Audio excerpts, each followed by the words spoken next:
the Catholic Men's Podcast, helping you find good works of literature for the Catholic gentleman. Snow Treasure by Marie McSwiggan, Part 2. If you'd like to hear Part 1, go over to episode 140. It had taken the Germans until taps to miss the Polish recruit. Then the hunt for him had started. Nearer and nearer to the Clang Pearson came the searching party, but Uncle Victor was calm. If you couldn't find the boat in the daytime, knowing it was here, they're not going to find it at night, he comforted Peter. So let's not worry about their finding us. I'm only hoping that Torp and the other two don't pick this time to come aboard. Uncle Victor, Rolls, and Peter continued to crowd at the peepholes and the fir branches over the ports. If they search the woods, they can't help coming on the ski trail of our friend here. Uncle Victor meant Jan Lasik, the Pole. That'll lead them here by the back way, and you can be sure they'll do some close searching. The next morning, the beach was quiet, as always. The Germans evidently had not yet found the ski trail, and Uncle Victor hoped to be at sea before they did. Just before dawn, Hans Torp and the other two sailors came aboard. They took turns watching for the enemy's approach, but the morning wore away, and they neither saw nor heard anything. The last of the gold would be brought down that afternoon. When it was dark, the Clang could sail. It was going to rain. Peter noted this with satisfaction. It all wouldn't matter now. The gold had been saved. Lovisa's and Michael's teams came to the beach that day. Peter went out to join them, for he would be going back to town with them. He longed to remain at the beach to see Uncle Victor set sail, but for the safety of them all and for the accomplishment of all they had set out to do, he made no protest when Uncle Victor said he must go back to town. "Oh, Peter, we did it! We did it!" Lovisa threw her arms around him. "Every last brick's out of the cave. It's all down here. We fooled them. We fooled those old goose-steppers." "What about the soldier that's missing?" Peter wanted to know at once. "Was there a search for him in town last night?" "Was there? Well, you should have been at home. In the middle of the night, they pounded on the door. Per Garson went to open it. They almost knocked him down, pushing past him. They started searching the house. They looked in closets, even with Mother's dresses. They woke up Bunny, and he started hollering. Mother told them she didn't know what they were looking for, but if they'd tell her, she'd know how to help them. But they just went on poking behind curtains. Do they think we'd hide one of their men? Why are they making all this fuss?" "I guess on account of his being a Pole, and forced against his will to join the army." "Was he? How do you know that? How do you know he's a Pole? Nobody in town said he was a Pole." But Peter wouldn't tell. Lovisa went on, "There's a notice on the school door.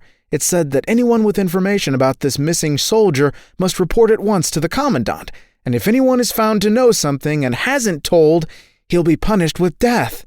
Ugh, these Germans." Peter whistled. "Let's get these bricks down and get out of here." Lovisa turned back to her sled, and Peter, watching her, saw her stiffen in fright. "Look, Peter," she whispered. Onto the beach filed a company of German soldiers and an officer. "They've come to search," Lovisa said. "They did that last night. I guess they've come to look again." "Peter, what do we do? They'll see us with the gold." "Right." He snapped into action. "The kids'll have to hurry. Get your bricks in the snow. Quick, team." He lowered his voice. "Here come the Germans." Like squirrels burying nuts, the children burrowed in the snow. It flew in all directions. "Not so deep," Peter hissed. "Just lay the bricks down and start the snowmen. Faster, they're coming." Mittened hands had unloaded the sleds. Now the snow was being patted into hard lumps. The children were well practiced after so many months of winter. Soon a fine army of snowmen was standing. Michael's team was farther up the valley by the farthest of the two fallen trees. Peter gave the whistle they used at school when Mr. Anders was coming. Michael whistled back. Then he must understand. He'd know that someone was coming, that danger was near. "All right, Lovisa, let them come."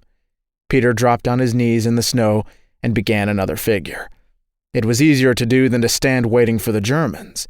In all the weeks they'd been coming to the beach, this would be the first time the Germans had come there at the same time. Lovisa thought something of this too. "They had to wait for the very last day," she grumbled. "They let us bring every last bit of gold out, then they come and find it." "Shh," Peter cautioned. "Don't let them know you think anything's out of the ordinary and they're coming here. They're only looking for the runaway soldier, you know?"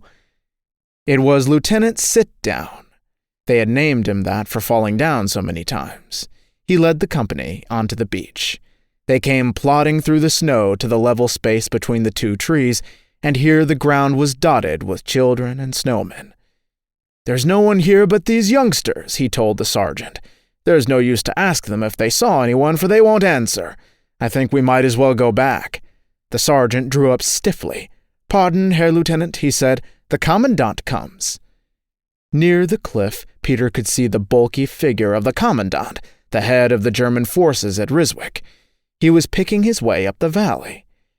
Peter and Lovísa continued playing in the snow. Peter had begun a snowman, and Lovísa was making hers a fancy hat. They wanted to get up and start for home, but they didn't dare move. They felt they would be less noticed if they stayed where they were. He plodded along until he came to the children. When he got there, he stopped in his tracks. "If he'd only go on," Peter growled to himself, but he didn't dare look up to see. His hands were busy with the snow. His head was hot, and his mouth dry, and there was a buzzing in his ears. What would happen now? What if the commandant found the bricks buried under the snowmen? Why, there were more than 1,000,000 kroner right here at their feet. "We're searching for a German infantryman," the commandant announced to the children. "Have any of you seen a man in these woods?" Of course, there was no answer. He turned aside to whisper a few words to Lieutenant Sit-Down.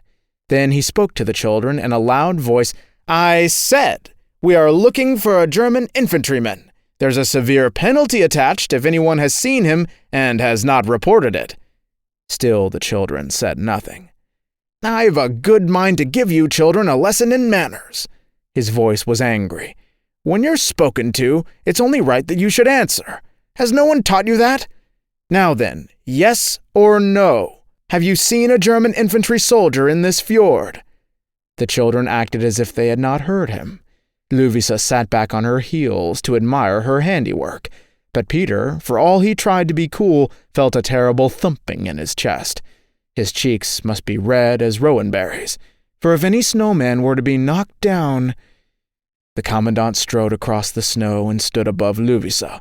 "Little girl, tell me, did you or did you not see a German infantryman?" he screamed in anger. "Answer me!"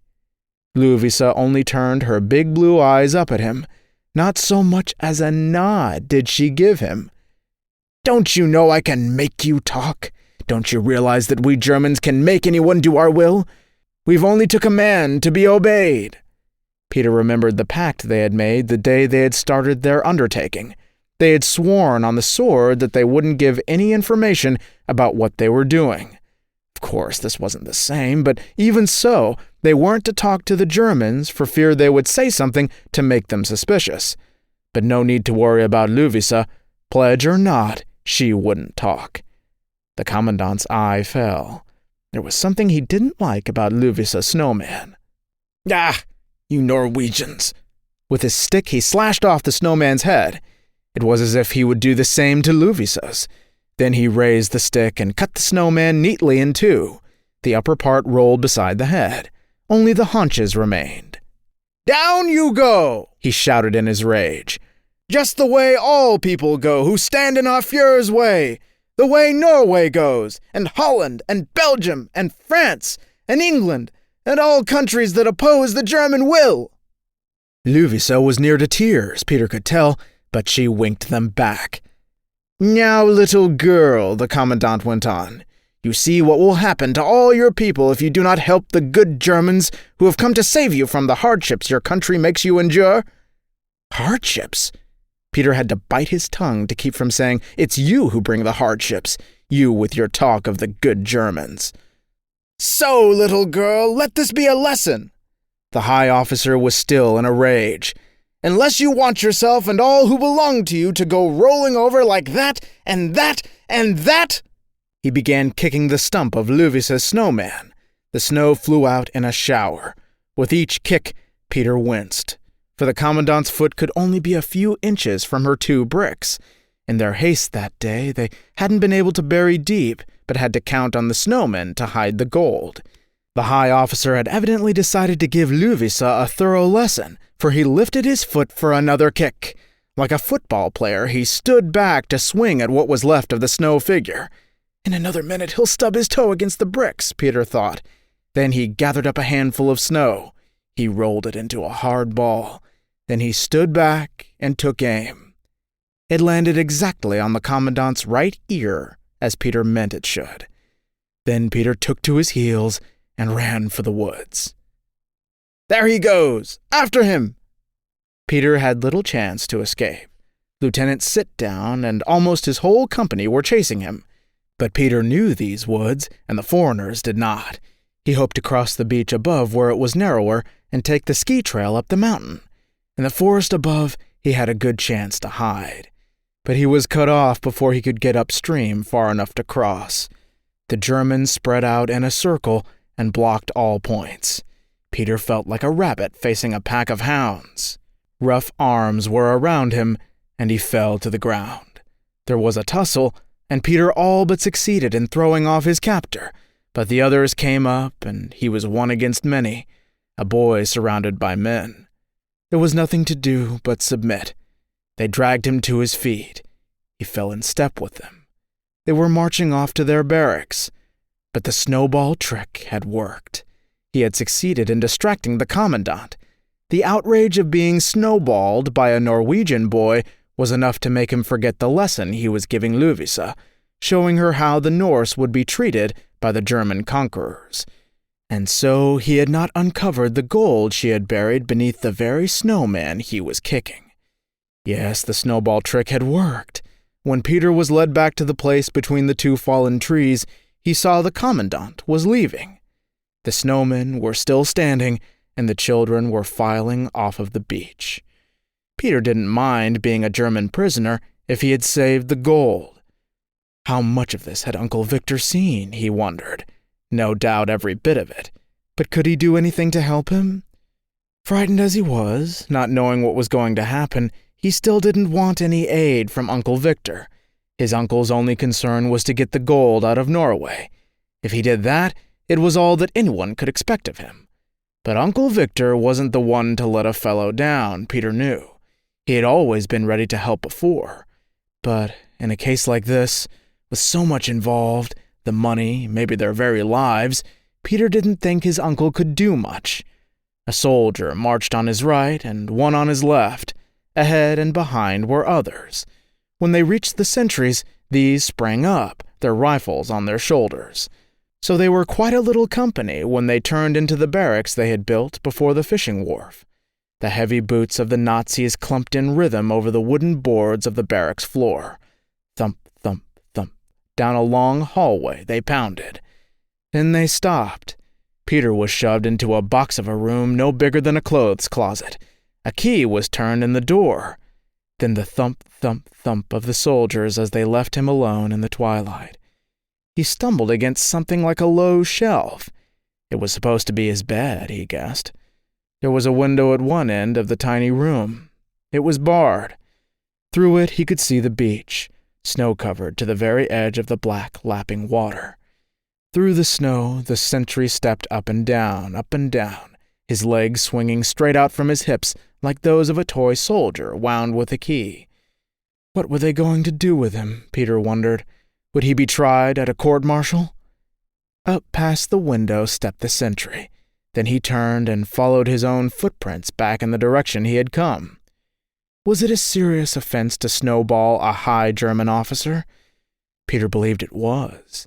It had something to do with order and respect for authority. Well, he didn't care how serious it was. They could shoot him if they liked. He was glad he had thrown that snowball. Still, he was horribly afraid. Would even the Germans put a boy to death? He couldn't be sure. From the stories of what they did in Poland, he could believe almost anything. Still, these Germans in Norway didn't seem so bad. The captain, who had gone away, had moved his troops out of their sled track, and they had all been very decent and had kept to themselves and had not even raided the food supplies as they had done in other countries. They had all been very friendly, except this commandant. But even he had offered to have an orderly help Mrs. Lindstrom pull the sled on which Bunny and the others sat on thousands of kroner of gold. But Jan's story of Poland kept coming back, of how they had turned the people out of their houses and had taken the priest off the altar at Mass. When he thought of Jan, his mouth was hot and dry again. For whether or not he was in serious trouble for having snowballed the commandant, he knew he would be if it were known he'd seen the escaped Pole. Luvisa said there was a notice on the school door saying that anyone who was found to know something about him and not telling would be punished by death. By death. How cold it was in these barracks. Even in his windbreaker and heavy outdoor clothes, he felt cold. His teeth were coming together and apart like hammers. The sun had gone down, and there was only a dim gray light coming from the outside. It seemed to be raining. Maybe that was why it got dark so early. Anyway, the northern afternoon was over. Outside it all seemed so wet and sad, down here by the fishing pier. After a time, a soldier came to the door. He brought Peter a deep dish of stew and some dark bread. The soldier even spoke to him. "I come back to get your dish. Then I will take you to the commandant," he said in German. Peter couldn't eat. He tried to, but it was no use. Later there were footsteps in the hall. A key turned in the lock. The time was up. The soldier had come to take him to the commandant. He stepped into the cell. Even in the dim light, though, Peter could tell it was not the same soldier. The soldier came inside and shut the door and leaned against it. Peter looked hard at him. He could see so little from the streak of light from the window, but there was something familiar. The soldier was Jan Lasek, the Pole. But no, that couldn't be. Jan was on Uncle Victor's boat at the beach. Peter had seen him there that day. Shh! Jan put his finger to his lips. From his tunic pocket, he dug a scrap of paper. It was so dark Peter had to go over and over it before he could make it out. It was a note from Uncle Victor. Peter read, "Jan Lasek is risking his liberty and perhaps his life for you. Follow him at all costs, wherever he goes. On that depends your safety and his." There was no signature, but Peter knew well his uncle's bold handwriting. He nodded to show he understood. Jan kept listening for a sound. What was he waiting for? Peter dared not ask. From afar, Peter could make out a kind of din, a rattle like knives and forks, pans and mugs. When the rattle became much louder, Jan seemed satisfied. He looked out the door. He stepped outside and closed it. When he came back into the cell, there was high excitement in his whisper. "Come now," he said, "quickly." They were out in the hall. Jan stopped to turn the key in the lock outside the door where Peter had been kept prisoner. Into his pocket went the key. And now Peter could hear the tramp, tramp, tramp of boots. It came from a distant end of the barracks, but it grew noisier with each step. "We'll have to run," Jan whispered. All the time the sound of the marching soldiers came closer. They seemed to be coming down a hall that would meet the corridor at right angles. And now Peter could hear nothing because of sound in his own ears. He wanted to run in the opposite direction. Why go this way, he wondered. We'll only run into them. The marching men must be nearing the corner. But Jan only kept going faster and faster toward them. Uncle Victor said he was to follow Jan at all costs, so behind him ran the breathless, frightened Peter. And now, on the right, Peter saw a door. Through it, Jan pulled him. There was just time to close it softly. The Germans were turning the corner, as Peter could tell by the sound of their steps on the other side of the door. Peter fell into the wet snow of the beach. They were outside the barracks and, for the moment, safe. Jan flattened himself against the wall of the building, and Peter stood up beside him. The shadow of the barracks hid them. The rain was loud on the crusted snow. "We're lucky the sentry was going up the beach, not down," Jan whispered. "Otherwise, he'd have seen the light when we opened the door." Peter felt a throbbing in his ears. He tried not to pant, but his breath was loud. Now there was another soft pod, pod, pod, more marching. Against the snow they could see a dark figure. It was the sentry returning. He walked up to a point on a line with the door, the very door over which he stood guard. He was not 10 feet away from where Jan and Peter were flattened against the wall. Slap, slap, slap. His heavy leather mittens thumped his shoulders. He changed his rifle from one side to the other and changed it back again. Then he turned and began goose-stepping back in the direction he had come. Jan tugged at Peter's sleeve.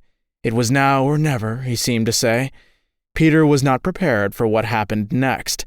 Jan led him down the beach to the very edge of the fjord and then right into the water itself. The cold water bit his body. The breath left him. He didn't think he could stand another minute of it. He wanted to run back to the beach, but Jan kept wading out, and Peter, remembering the warning in the note, found himself following him. It seemed forever, these few minutes they waited in the water. And now Jan was swimming, and Peter found himself doing the same. But you couldn't swim in that close to frozen water. You had no strength. Peter felt the breath going out of him. But somehow or other it seemed better to freeze to death out here than to stay in those barracks and wait for no one knew what. Then there was a numbness over him. He closed his eyes. He must be dreaming, for nothing like this could happen in real life. A hand reached out and grabbed his arm, and he was pulled into a boat.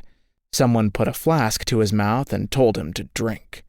But the fiery stuff made him sputter, and it ran down over his chin.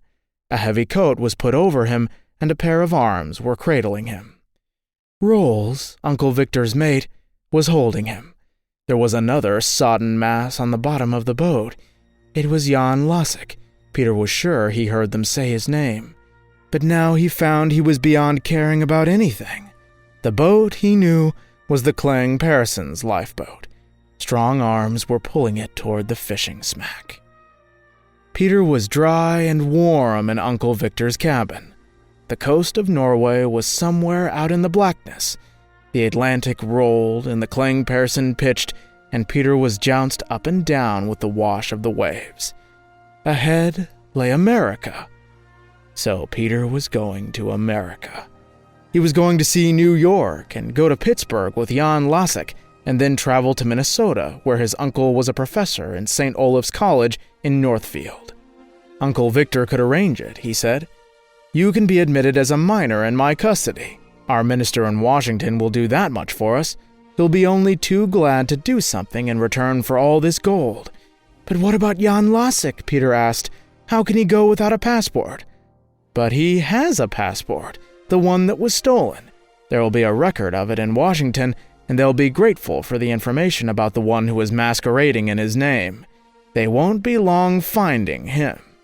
Peter was overjoyed with this good news for Jan. Since he had risked his life for him, there was no reward too high. There was a clatter of steps in the companionway. Rolls came into the cabin. "Submarine off starboard," he said. Uncle Victor jumped to his feet in alarm. Then he saw the sheepish grin on Rolls's face. "But it's a British sub," he spoke lamely. "The Kling's doing 5 knots in this sea," he added. "She ought to ride well," Uncle Victor answered. "She's got a cargo of gold for ballast." The flag of Norway was draped above the map on the bulkhead. Into the cabin came the notes of a cornet. "It's my old horn. I lent it to the Polish boy," Rolls explained. In the galley, Jan Lasek was practicing the Star-Spangled Banner. The end. Thank you all so much for listening, and Godspeed.